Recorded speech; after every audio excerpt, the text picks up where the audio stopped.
ഇന്ന് ഞങ്ങളുടെ ക്ലൂസ് കൂടി സ്കൂളിൽ പോയില്ല. അതുകൊണ്ട് രാവിലെ ഭയങ്കര പഠിത്തമായിരുന്നു. പഠിപ്പീരൊക്കെ കഴിഞ്ഞിട്ട് ഞാൻ വെളിയിലോട്ട് ഇറങ്ങി.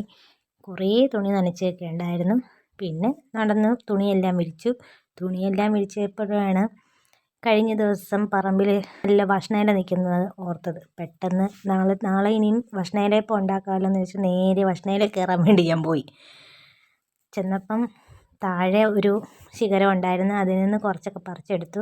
അങ്ങനെ അതെല്ലാം പറിച്ചെടുത്തുകൊണ്ട് ഞാൻ വീട്ടിലോട്ട് വന്ന് അവിടെ മൊത്തം മാറാലയായിരുന്നു. എൻ്റെ മുഖത്തെല്ലാം രാവിലെ തന്നെ മാറാലയെല്ലാം പറ്റി. അകത്തോട്ട് കയറി വന്നപ്പോഴത്തെ ഇവിടുത്തെ വരപ്പുകാരി ഭയങ്കര വരപ്പായിരുന്നു.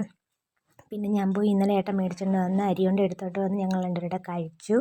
അരിയുണ്ട കഴിച്ച് കഴിഞ്ഞപ്പോൾ ഒരുത്തിക്ക് മാതള നാരങ്ങ കഴിക്കണമെന്ന് പറഞ്ഞ് പിന്നെ മാതള നാരങ്ങ എല്ലാം പൊളിച്ചൊക്കെ കൊടുത്തു.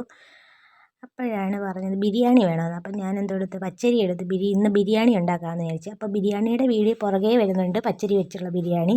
അപ്പോൾ വന്നപ്പോഴത്തേക്ക് ബിരിയാണിയൊക്കെ റെഡിയായി. പിന്നെ പപ്പടമൊക്കെ വറുത്ത് സലാഡൊക്കെ ആക്കി 3 മുട്ടയും പുഴുങ്ങി വെച്ച്. അങ്ങനെ ഇന്നത്തെ ദിവസം ഇങ്ങനെയായിരുന്നു. പുതിയ വീഡിയോ ആയിട്ട് വീണ്ടും വരാം. Bye bye.